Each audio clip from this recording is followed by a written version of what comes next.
Merci à vous tous qui nous suivez de par le monde. Vous suivez donc les émissions Entre les lignes. Plusieurs sujets d'actualité vont être abordés au cours de cette émission.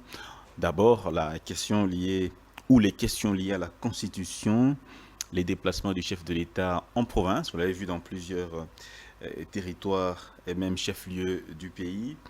La rencontre entre Moïse Katumbi et Martin Fayoulou à Genval pour justement contrer cette initiative de changement ou des révisions constitutionnelles. On parlera du port de Lobito, plutôt pas du port de Lobito, la construction du corridor de Lobito. Enfin, la responsabilité ou les responsabilités des ministres ou des différentes autorités du pays qui sont justement en pleine fonction. Merci à vous tous qui nous suivez, qui nous accompagnez depuis longtemps. Aujourd'hui, nous vous annonçons un invité spécial, un invité qui vous aimez beaucoup, Maître Jean-Marie Claude Banza, le citoyen révolté, est de retour dans cette émission. Il vient, après avoir observé les questions d'actualité, la vie nationale, comment les gens réfléchissent, il vient aussi apporter sa pierre des contributions. Maître Jean-Marie Claude Banza, bonjour, bienvenue dans Entre les lignes. Bonjour Dan. C'est toujours un plaisir d'être sur ces plateaux, oui. Puisqu'avec ça, nous savons que nous allons atteindre certains citoyens qui réfléchissent aussi mieux que nous, oui. Puisque c'est notre façon aussi de contribuer à l'édifice qui est ces grands pays, puisque vous l'avez bien si bien dit, je suis vraiment révolté de constater que les Congolais, entre eux, se rentrent dedans, puisque le chef de l'État a pris l'initiative qui lui est reconnue par la Constitution, article 18 est clair. Et au fait, peut-être que c'est lui-même ou ses services qui n'ont pas compris qu'il n'y avait pas lieu d'en faire un débat, puisque la Constitution elle-même est claire. Quand vous lisez l'article 109, vous verrez que c'est lui, en tant que garant de la nation, il observe, il constate que cette voie, puisque c'est la Constitution qui lui en donne ses pouvoirs. Maintenant, il prend l'initiative conformément à l'article 218, ça fait débat. Mais ça, c'est très grave. Ça fait débat. Et si j'étais à la place des différentes personnalités du monde politique qui s'y opposent, je pouvais me taire et attendre les jours où on va regrouper les gens intelligents dans ces pays, du moins parmi ceux qui sont intelligents, pour en débattre. Là, vous allez mettre votre point de vue. Au lieu de faire marcher les gens dans des rues, raconter, chanter des histoires, et tout ça avec l'idée de désorienter les peuples. Alors que la Constitution elle-même permet au président et aux autres aussi, puisque c'est ce que dit l'article 218, de prendre l'initiative. Là, c'est la révision, pas le changement. Écoutez, il y a un problème qu'il faut résoudre dans la compréhension des concepts. Lorsque vous avez construit une maison, vous lui avez donné la première forme. Après, vous modifiez la maison. Oui. C'est un changement ou bien c'est juste une modification? Là, vous touchez la fondation. La maison avait peut-être 3 chambres. Maintenant, vous décidez qu'elle ait au moins 4 ou 5 chambres. Vous avez changé cette maison ou bien... Le problème, c'est que il faut qu'on sorte du monde des jeux de mots. Puisque modification, révision, changement, je ne vois pas la différence. Ça aurait été cela si on avait parlé du remplacement de la Constitution. Et on en crée ou on en fait une nouvelle Constitution. Mais qu'à cela ne tienne, pour tout juriste qui le sait, il y a des articles, il y a des textes, il y a des esprits et des lettres dans différents articles de Constitution de par le monde qui se ressemblent. Ah oui, ça ne change pas. Ce qui veut dire que les changements même là, c'est juste un mot. vous verrez que c'est peut-être quelques articles qu'on aura touchés. Vraiment. Et on va garder les mêmes français. Mais maître, il y a les opposants qui sont contre le changement de la Constitution, certains disent, touche pas à mon 220. Je n'ai pas entendu les chefs de l'État faire allusion à l'article 220.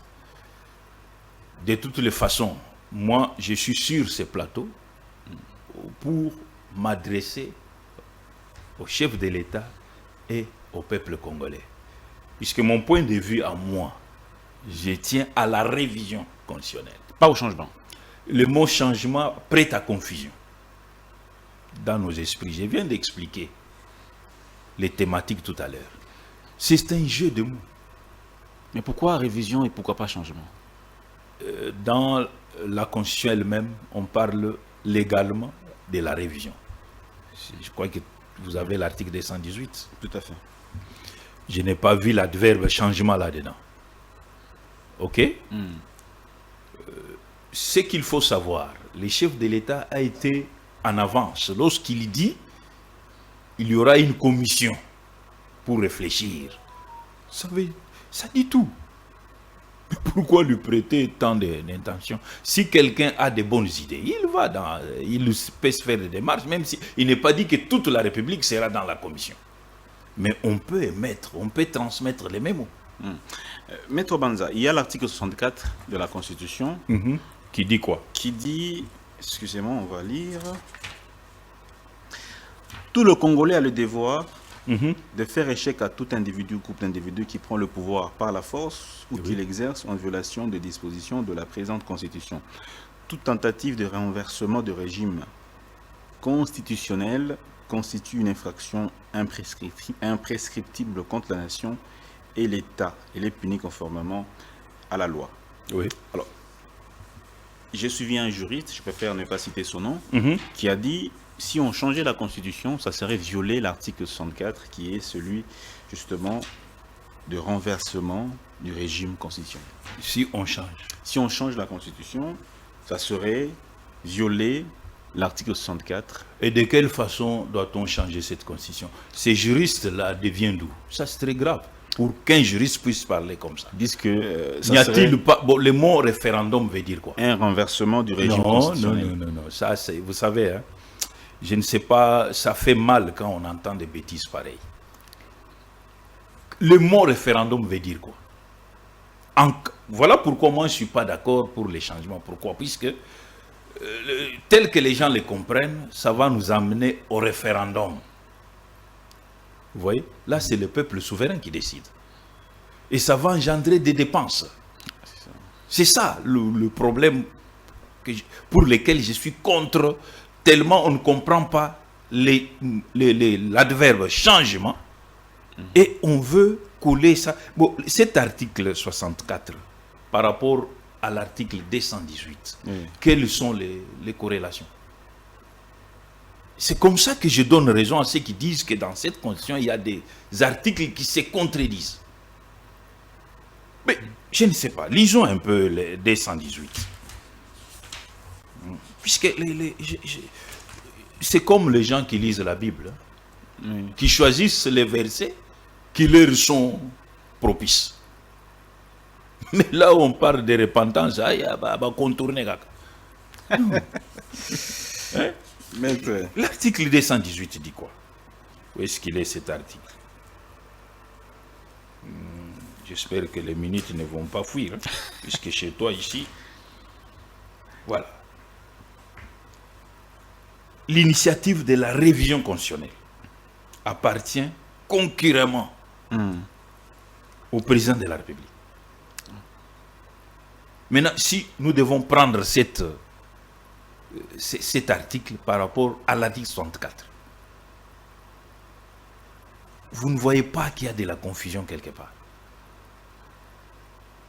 Alors, que fait-on de cet article 218? On l'élague puisqu'il y a l'article 64? Non. C'est la raison pour laquelle moi, je soutiens la révision conformément à l'article 218. Puisque nous avons, par exemple, dans cette constitution, je venais de lire l'article 12. Écoutez ce que dit l'article 12. D'accord. Tous les Congolais sont égaux devant la loi et ont droit à une égale protection des lois. Mais vous allez lire quelque part, je ne sais pas c'est quel article encore, où on parle des minorités. Tu vois que c'est une constitution qui a des contradictions. Ici, l'article 12 vous dit tout Congolais. Est-ce que les Pygmées ne sont pas des Congolais? Puisque j'ai suivi une journaliste, c'est une journaliste dont j'étais le nom, qui a voulu contredire les secrétaires généraux de l'UDPS. Quand il a posé la question, mais les minorités, qui sont-ils? Elle a commencé à étaler les noms, les concepts. Les albinos, les pygmées, je ne sais pas si c'est les enfants, vous voyez des bêtises pareilles. Et c'est une journaliste. Mais l'article 12 vous dit, tout Congolais. Donc vous voulez me dire que les pygmées ne sont pas des Congolais. C'est ça. Alors que ce sont eux les autochtones originaux de la RDC. L'article 12 est clair. Tout Congolais. Ça veut dire que quand on est pygmée, on n'est pas Congolais. Puisqu'on a parlé des minorités. Or, quand on parlait des minorités ici, on faisait allusion aux Tutsis. Voilà comment les Congolais sont par moments. Je ne sais pas, vous mangez quoi? On mange quoi? On défend des bêtises. Vous avez déjà vu dans un pays où on veut revisiter la Constitution, mais un État voisin fait même des démarches pour qu'il n'y ait pas révisitation de la Constitution de notre pays. Papa. Et tout ça, ça ne vous dit rien. Ça fait réfléchir. Écoutez, revenons à l'article 9. Voilà ce que dit l'article 9. Oui. L'État exerce. Prenez les dictionnaires, cherchez le mot exercer, les verbes exercer. C'est ce que ça veut dire. Quand vous êtes locataire, vous exercez, oui ou non, une souveraineté sur vous, là où vous louez. Vous avez la souveraineté de la maison, mais vous n'êtes pas propriétaire. C'est très clair. Cet article, c'est un article colonial, si je peux dire colonialiste. Puisque lorsque Léopold II prend la RDC, c'était son pays personnel, donc son bien privé. Il ne voyait même pas les autochtones. Ce qui intéressait à ces rois-là, c'était les caoutchoucs qui étaient en vogue à l'époque. Vous voyez ça? Et la RDC, c'était sa propriété. À telle enseigne que lorsqu'on a acquis l'indépendance, on n'a même pas pensé aux Congolais. On a plus privilégié les colons belges, qui étaient propriétaires du sol et du sous-sol. Mais on vous dit, nous sommes indépendants. Et c'est comme ça, profitant de notre inconscience, des groupes rebelles qu'il y avait à l'époque, on va nous amener à Sun City. Et arrivé là-bas, le président de l'époque, Joseph Kabila, qui était en même temps, qui était président intérimaire, si je peux dire, ou provisoire, la seule condition pour qu'on le laisse diriger le pays, c'était qu'il ait là la loi Bakajik. Qui sont ceux qui lui ont... La Belgique. L'État belge. Si, en complicité avec tous ces rwandophones et consorts et les multinationales. Pourquoi? Puisque Mobutu avait pris, à l'époque des années 72, une décision que vous connaissez, qui a nationalisé toutes les propriétés de tous ces mondes-là. Alors, profitant des différentes rébellions, ils ont voulu nous ramener à cette époque. Pour que le petit-fils de ces colons vende, puisqu'ils détenaient encore les titres de propriété. Et c'est ce qu'ils ont fait. Est-ce que vous avez un document qui prouve que la Belgique a été derrière cette initiative pour authentifier justement la volonté de je ne savais pas qu'on allait arriver là. On pourra vous fournir ces documents-là plus tard. Mais ce qu'il faut savoir, la raison pour laquelle on a élagué la loi Bakajika, c'est pour permettre à ce que la RDC reste tout simplement comment je peux dire, locataire sur son propre sol. Donc le sol appartient... Oui. Mais le sol appartient à la Belgique. Non, mais quand on nous a donné l'indépendance, qui était propriétaire du sol et du sous-sol? Qui était propriétaire des différentes concessions? C'était les colons. Avant l'indépendance? Juste après l'indépendance. Ils sont restés propriétaires? Si, puisqu'ils avaient les titres de propriété. C'est Mobutu qui est venu. Oui. Quel est le terme qu'il faut utiliser qui a nationalisé carrément tous ces... Par exemple, le cas de SGA, Société Générale d'Alimentation. C'était une société belge. Oui. Vous voyez ça? Oui. Mobutu ayant compris que nous n'avions... Bon, au fait, la vérité, c'est quoi? Mobutu, tout ce qu'il faisait, vous savez qu'il avait été aux côtés de Lumumba pendant longtemps, comme secrétaire. Puisque tout ce que Mobutu a fait, il a copié Lumumba. Voilà pourquoi j'ai toujours dit que les journalistes congolais devaient être intelligents, devaient être historiens, devaient être des archivistes. Allez fouiller les archives de Lumumba, vous verrez que tout ce que vous faites aujourd'hui, ce jeune homme, à l'époque, puisqu'il était jeune, il était en avance par rapport à son époque. Et c'est ça l'une des raisons pour lesquelles il a été tué. Puisque l'homme blanc s'est posé la question, mais ce type, comment il était en avance? Puisque quand Lumumba arrive dans un pays anglophone, il s'étonne de voir que nous, mais finalement, les Belges ici, ils ont fait 80 ans chez nous pour ne rien construire. Les histoires comme Stade, Pont, Lumumba avait planifié ça. Chaque province devait avoir un stade de sport. Chaque province devait avoir des aéroports disons, au standard international. Mais ceux qui l'ont fait bousiller n'ont pas su mettre en application le plan de Lumumba. Tout ce que vous voyez au stade, tout ça, pont, c'est dans le planning de Lumumba.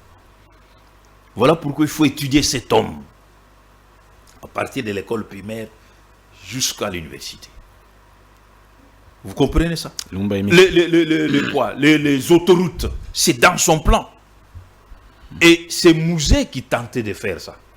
Puisque ceux qui sont entrés dans son bureau après sa mort, ils ont trouvé un calepin où il était en train de réactualiser le planning de Lumumba. Les autoroutes, ce n'est pas parce que les petits sont venus, allons faire. Non, ils ont copié ce que Lumumba avait fait. Mais Lumumba ne le faisait pas avec l'idée de voler ou de s'enrichir.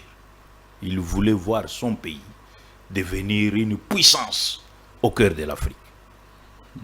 Et donc à l'époque, les Belges ont gardé la même mise sur tout le Congo. Exact. Et Lumumba allait changer les choses quand ils ont compris. Ah, ces types. Donc Lumumba est mort particulièrement ou principalement pour la question de la propriété terrienne. Entre autres. Et principalement puisqu'il était en avance. Il y a même un Belge qui a dit que le monsieur était en avance par rapport à son époque, alors qu'il n'avait pas fait les grandes universités. Lumumba, il était un grand lecteur, contrairement à nous d'aujourd'hui. Et en lisant, il faisait les plannings. On l'a tué justement pour ça. L'une des raisons, c'est ça. On a trouvé, les types ici étaient très en avance. Mais comment un nègre comme ça pouvait être en avance? Voilà pourquoi on va prendre les corps. D'après ce que nous savons, on va plonger dans l'acide. Puisqu'on voulait effacer tout ce qui était Lumumba. On voulait tout effacer.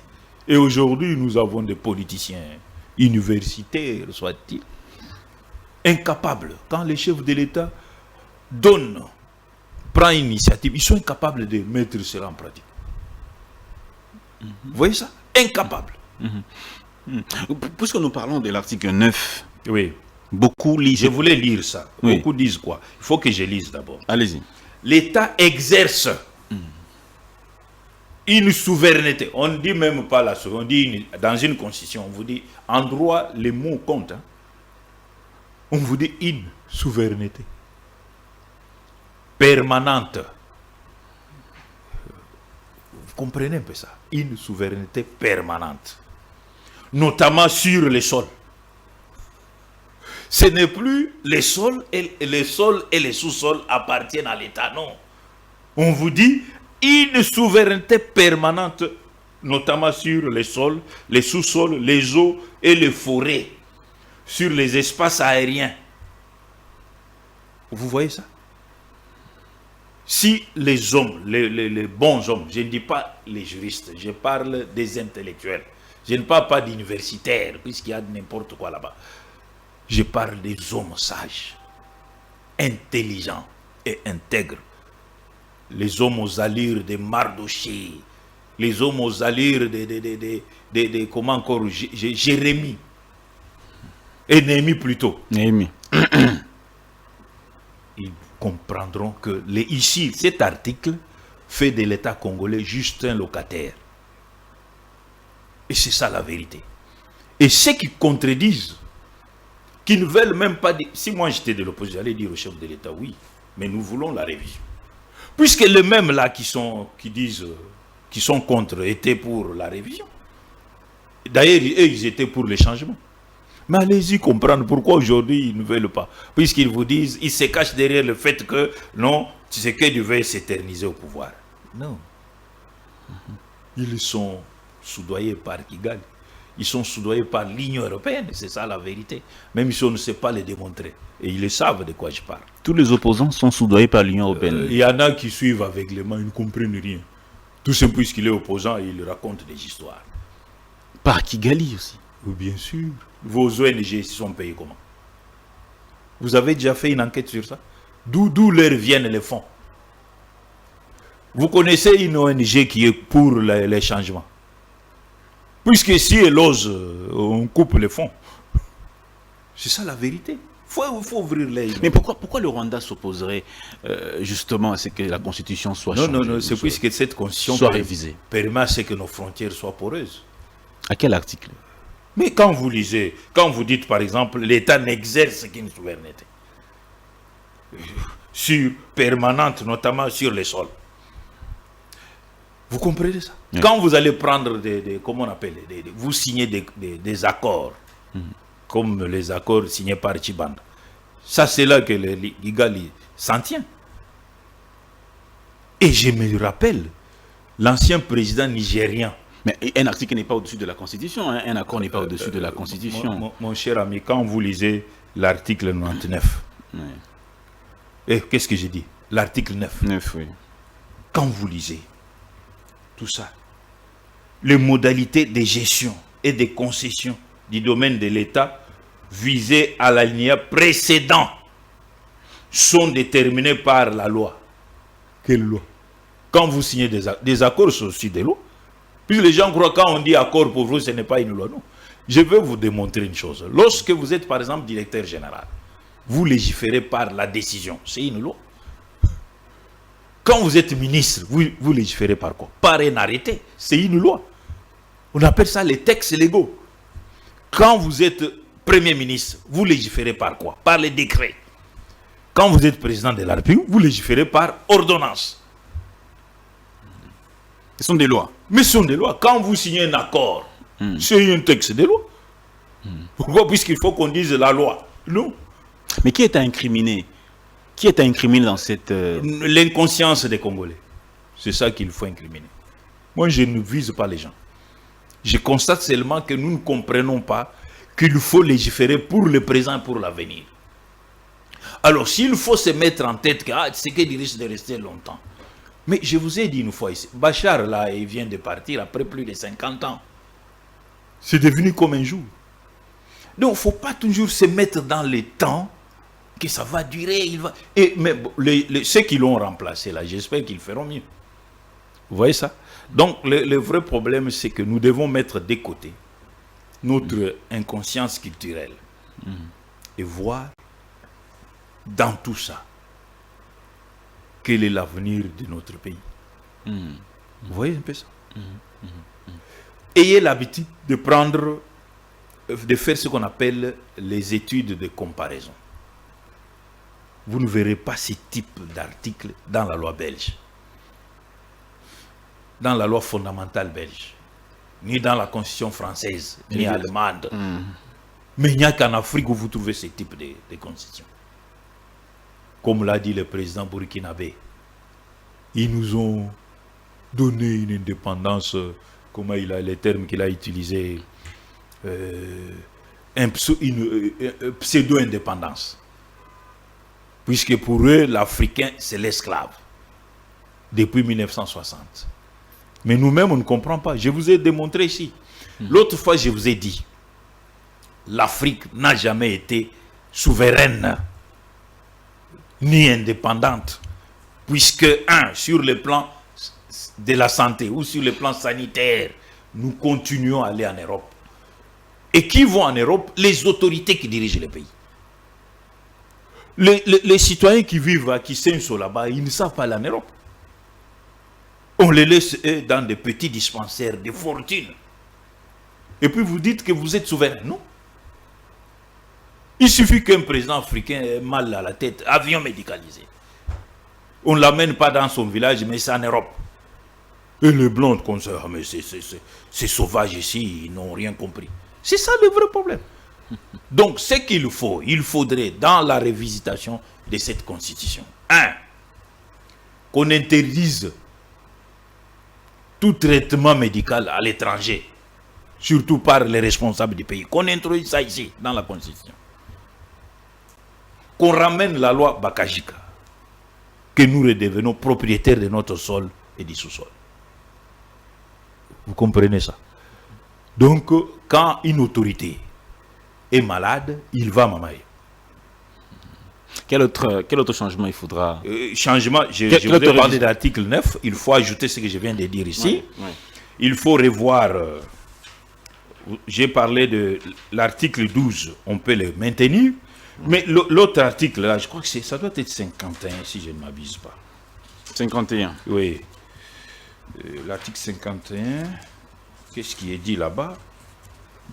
L'État a le devoir d'assurer et de promouvoir la coexistence pacifique et harmonieuse de tous les groupes ethniques du pays. Il assure également... Tout ça, comme disait Paul, ce qui m'a été interdit, c'est ce que j'ai fait. Tout ça pour pousser les gens à se sentir vulnérables, à se considérer comme étant maltraités. C'est une façon de réveiller les chats qui dormaient. Est-ce qu'on a besoin de cet article? Quand on a l'article 12, l'article 12 vous dit tous les Congolais sont égaux devant la loi. Est-ce qu'on a encore besoin de dire l'État, c'est où encore? Que l'État a les devoirs et de promouvoir la coexistence. Il y a une contradiction entre les deux. Si moi je ne vois pas la raison de cet article, puisqu'on a l'article 12 qui est clair. Alors pourquoi ajouter encore ça? Tout ça pourquoi? C'est ce qu'on appelle bombe à retardement. Voilà un article qu'il faut élaguer. Vous dites au président de la République, il est le président de la République et le chef de l'État. Il représente la nation et il est le symbole de l'unité nationale. Mais ça dit beaucoup. Vous voyez ça? Entre-temps, il va représenter que l'unité nationale quand il dirige un pays locataire qui n'est propriétaire de rien. Puisque le sol et le sous-sol, quand vous lisez l'article 9, il est clair, lui n'exerce que la souveraineté comme un locataire. Mais si on votait une loi à l'Assemblée nationale et au Sénat pour dire que l'État est propriétaire du sol et du sol, est-ce que ça va contredire l'article 9? Bon, quelle est la loi qui pourra être au-dessus de la Constitution? Vous la connaissez, vous? C'est la Constitution qui est la loi suprême. C'est là qu'il faut se battre. C'est là qu'il faut qu'il y ait une modification. L'Assemblée va faire ce qu'il veut, mais la Constitution reste intacte dans ce sens. C'est ça le vrai problème. Vous voyez ça? Donc, cette Constitution nous a retourné sous les bottes des colons. Je vous ai dit l'autre fois qu'il y a un individu, un étranger, qui est propriétaire du parc de Virunga. Je vous ai dit ça l'autre fois. Il se base sur quoi? Sur l'article 9. Il se base sur plusieurs éléments constitutionnels. Donc nous devons refuser. Ce qui m'étonne, hein, il ne faut pas empêcher les gens de réfléchir. Nous pouvons, je ne dis pas que Tshisekedi fait mieux. D'abord, il faudrait qu'on parle autour de lui. Je me demande même si lui-même ne se rend pas compte que ces services de communication sont tellement nuls qu'on ne sait pas quoi dire. C'est très complexe. Mais maître, vous parlez de la révision. Est-ce que les conditions de révision sont-elles réunies telles que stipulées à l'article 219 aujourd'hui? Papa, article quoi? 219. Vous savez, lisons d'abord cet article. Vous connaissez les seuls moments où les conditions sont-elles réunies. Lorsqu'on a fait cette condition, le pays était vraiment réuni. C'est 219. Ok.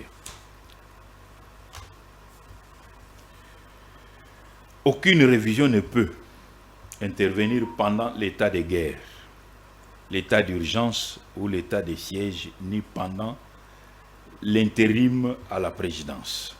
Ok? Oui. De la République, ni lorsque l'Assemblée nationale et le Sénat se trouvent empêchés de se réunir librement. Oui. Vous voyez qu'il y a plusieurs conditions. De deux choses l'une. Mais présentement, il y a la guerre, mais vous avez l'Assemblée qui est libre, qui se réunit librement. Pourquoi vous n'avez pas dit non? Comme il y avait la guerre, qu'il n'y ait pas élection, qu'il n'y ait pas de ceci, et que l'Assemblée ne puisse pas être réélue, qu'il n'y ait pas de nouveaux députés puisqu'il y a la guerre. Mais les localités qui sont occupées, les Congolais qui sont là-bas, ils ne vont pas voter. Écoutez. Où ils vont voter? Allons-y doucement. Oui. Il y a des cas de figure, des cas de pratique. Quand vous prenez l'histoire des États-Unis, à quel moment ils font les amendements? C'est quand il y a crise. Même leur constitution du XVIIIe siècle, c'était pendant la guerre entre le Nord et le Sud. Tu vois, il n'y a pas un meilleur moment pour révisiter une constitution. Puisque si les gens s'en tiennent à cet article, dans ce cas, compte tenu du fait que nous avons la guerre à l'Est, alors allons au remplacement de la constitution. Comme ça, nous allons dire, même pendant la guerre, nous devons changer la constitution. Vous ne craignez pas une balkanisation? De quoi? Si on allait à la révision dans non, mais bon, je vais vous surprendre. Hein, cette constitution a déjà prôné la balkanisation, mais les gens ne le savent pas. Ah voilà, ça vous étonne. À quel niveau? Attendez, puisque les gens prennent les textes comme lorsqu'on vous dit l'article 2. Article 2. La République démocratique du Congo est composée de quoi? De la ville de Kinshasa et des 26 provinces dotées de la personnalité juridique. Vous voyez ça? Oui. On a cité les 26 provinces qui jusqu'aujourd'hui peinent à décoller. Oui. C'était fait à dessein. Avec l'idée de pousser les gens à se déclarer qui chef de l'État, qui ceci, cela. Vous avez suivi un certain Bob Kabamba. Oui, Bob Kabamba. Ce qu'il a dit. Il connaît la raison pour laquelle on a fait cette constitution. Quand vous allez à l'article 3, les provinces et les entités territoriales décentralisées de la RDC sont dotées de la personnalité juridique et sont gérées par les organes locaux. C'est l'une des constitutions la plus monstrueuse que je n'ai jamais vue. À quel niveau, maître? Le contenu ici, c'est qu'on trouve dans un État fédéral. Mais on parle d'un État unitaire. Mais le contenu, tu es juriste et prends les différents documents en rapport avec la politique. Vous allez voir que ça, c'est le contenu d'un État fédéral. Ouais. Et aujourd'hui, on a des difficultés pour stabiliser les provinces. Pourquoi? Puisque le gouverneur qu'on nomme ou qu'on vote, je ne sais pas si on peut appeler ça voter, et ils sont là comme des coquilles vides. Donc le vrai problème, ce n'est pas, comment je peux dire, il ne faut pas refuser d'aller réfléchir. Il faut apporter, chacun doit apporter, puisque pour faire une constitution, on n'a pas besoin de professeurs d'université. on a besoin de tous les autochtones. Même les pygmées doivent participer. Mais les Congolais qui ont réfléchi sur cette constitution, cette commission d'experts, les profs... Quand vous avez lu la liste là, il y avait un pygmée dedans. Il y avait un pousseur là dedans. Il y avait des chauffeurs. Il y avait des chefs coutumiers. Quand vous lisez, c'est plein de professeurs d'université. Et je suis désolé de vous dire, Mobutu avait misé sur les profs. Puisque j'ai vu certains professeurs en train de marcher pour réclamer de meilleures conditions. Moi, je ne les appuie pas. S'ils me suivent, je leur dis, vous êtes malhonnêtes. Depuis le maréchal, combien de professeurs d'université? Ils vous ont formé quand même, ils sont malhonnêtes. Dis, papa, s'ils m'ont formé, je dois applaudir n'importe quoi. Combien de profs ont été ministres? Combien de professeurs ont été même au niveau des cours suprêmes de justice? Il y en a combien de profs? Il y a eu même des professeurs au niveau du budget. Je m'excuse, au niveau du budget. Mais ils n'ont jamais su arranger les conditions de leurs collègues. Combien de premiers ministres professeurs? Les Lunda Bololo, les Moulumba Lukoji, les Patati Patata. Ils n'ont jamais su arranger leur vie. C'est-à-dire, quand ils marchent là, prenez l'un d'eux, mettez le ministre, il ne fera rien. Donc, ça ne sert à rien de marcher. Il faut qu'ils se mettent en conscience. Mais un petit mot par rapport à l'article 217. L'article 217. Vous pensez qu'on peut aussi toucher cet article? Attendez que la RDC peut conclure des traités ou des accords d'association ou des communautés comportant un abandon partiel des souverainetés en vue de promouvoir l'unité africaine. En Europe, là-bas, il y a un article pareil dans la constitution française, allemande, tout ça. Mais en 67, cet article se trouvait également dans la constitution. Justement, ça s'est trouvé à l'époque, puisque nos ancêtres de l'époque pensaient à l'unité africaine, au vrai sens du terme. Mais c'est avec le temps que les gens ont compris que non, c'était un piège, que les colons nous ont tendus pour commencer à nous faire n'importe quoi. Quand ils sont allés activer Tchombe, c'était pour l'unité africaine. C'était pour l'unité africaine. Les Blancs nous font avaler des textes pareils, puisqu'ils ne nous voient pas nous. Ils voient nos minéraux. Si on leur donnait l'occasion de nous bousiller tous, ils seraient prêts à le faire. C'est Dieu qui nous protège, papa. Ce qui les intéresse, ce sont les minéraux. Donc, vous avez compris que qu'on parle du changement ou de la révision constitutionnelle, vous verrez qu'il y aura toujours les mêmes articles qui vont revenir. Puisqu'on les trouve, ce sont des articles universels. Par rapport au mandat, certains disent que 3 ans c'est peu, d'autres disent qu'il faut aller à 9 ans. Est-ce que c'est interdit de réfléchir? C'est une opinion. Vous en pensez quoi? Bon, moi je ne sais pas. Pour moi, 5 ans c'est suffisant. Fois 2, ça va. Ce qu'il faut savoir, c'est que, je l'ai dit plusieurs fois, le président de la République doit savoir choisir des ministres travailleurs. Regarde tout ce qu'il fait comme discours. Mais sur le terrain, les ministres ne mettent pas ça en pratique. Il ne faut rien. Et qu'est-ce qu'ils font? Ça peine 2 ou 3. Bon, si ces ministres faisaient quelque chose, on allait avoir des routes telles que nous les avons. Ça fait 6 ans que Tshisekedi est au pouvoir. Vous avez de l'eau dans combien de quartiers? Vous avez l'électricité dans combien de quartiers? Puisqu'il a des ministres fainéants. C'est ça la vérité. Ils ne travaillent pas. Mais pourquoi ils ne sanctionnent pas? Mais c'est ce qui est étonnant. Voilà pourquoi nous parlons. Nous parlons pour qu'ils écoutent, qu'ils comprennent qu'il risque de terminer le 2e mandat avec ces fainéants-là. Donc en 5 ans, il n'a rien fait, le chef de l'État, puisqu'il travaille par ses ministres. Je ne peux pas dire qu'il n'a rien fait. Il n'a pas fait grand-chose. Vous savez, le pays est vaste, certes. Nous ne sommes pas comme au Rwanda là-bas. Si on fait une avenue, tous les médias vont voir, oui, c'est juste un petit pays. Mais ici, on peut faire, tu vois, par exemple, ce qu'elle est en train de faire concernant les rocades. Mais ça sera une œuvre grandiose. Mais le pays est vaste. Il faudrait que tous ceux qui l'entourent fassent leur travail. Je vous donne un exemple.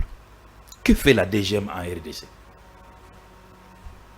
C'est à peine juste surveiller les gens quand la justice dit non, tel ne doit pas sortir. Mais la DGM est incapable de gérer l'immigration en RDC. Maintenant, on va aussi avancer. Martin Fayulu a rencontré Moïse Katumbi à Genval.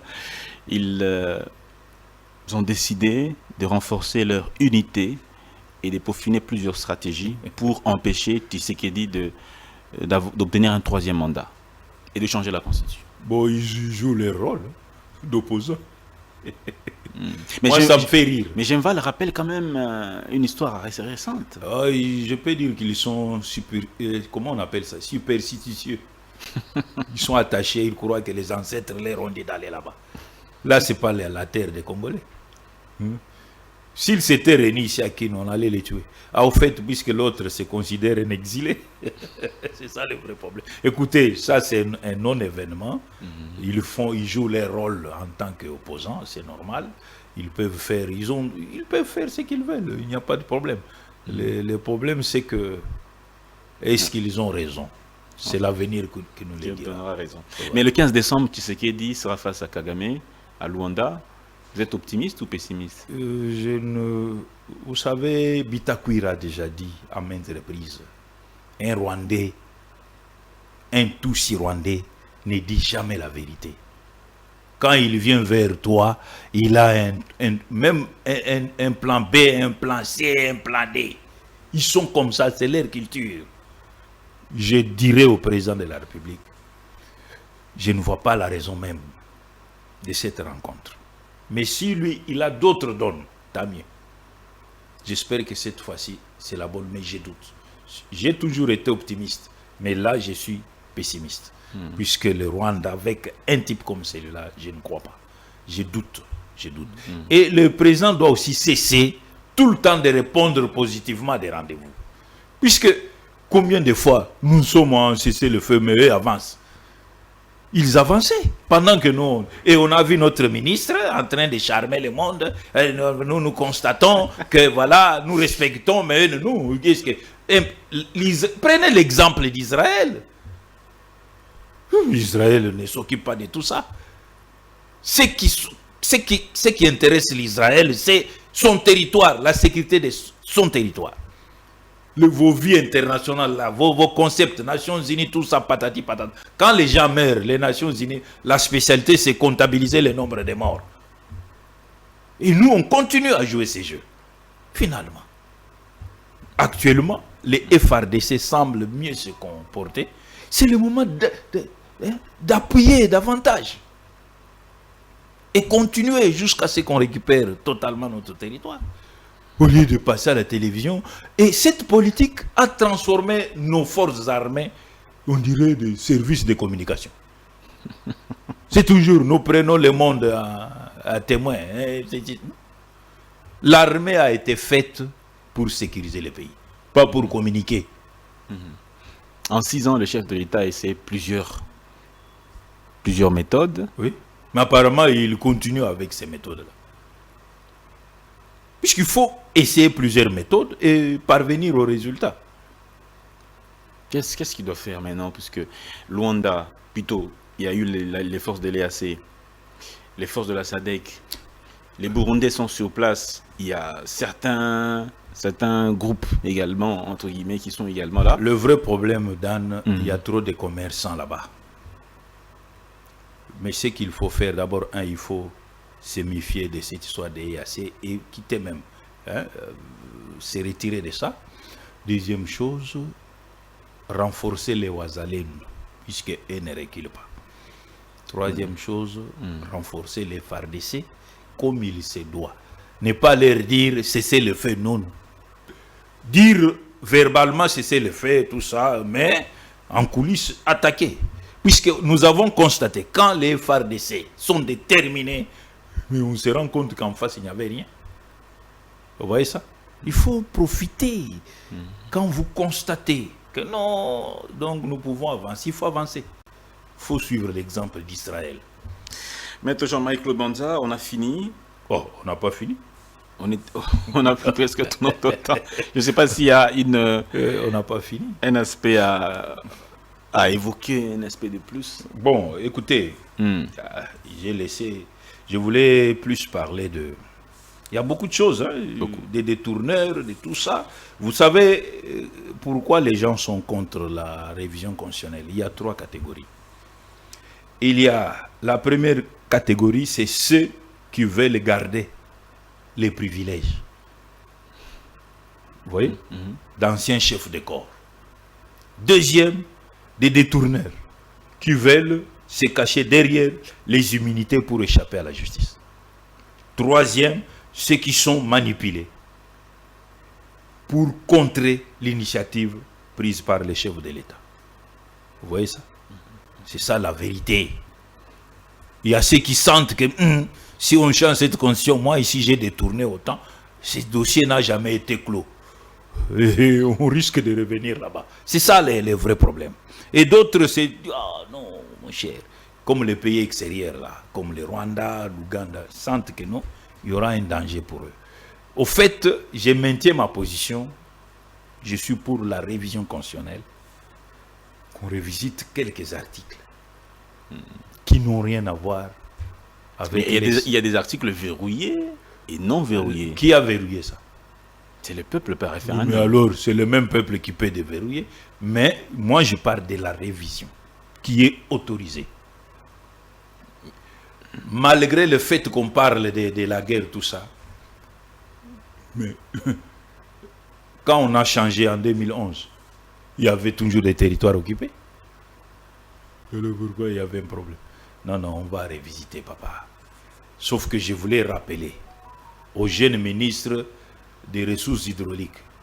J'ai l'impression qu'ils commencent à nous décevoir. Puisque les coins où l'eau ne coulait pas depuis le maréchal, ça continue. Les mamans continuent à se réveiller tôt pour aller chercher de l'eau. L'électricité, il suffit qu'il pleut, paf, les courants partent. Il y a des câbles qui pendent, qui touchent le sol, mettant en danger les paisibles citoyens. Vous voyez ça? Alors là, finalement, qu'est-ce qu'il fait finalement? Deuxième chose, comment le Parlement... Je vous ai dit une fois, pour que le président résiste, il faut qu'il ait un Parlement.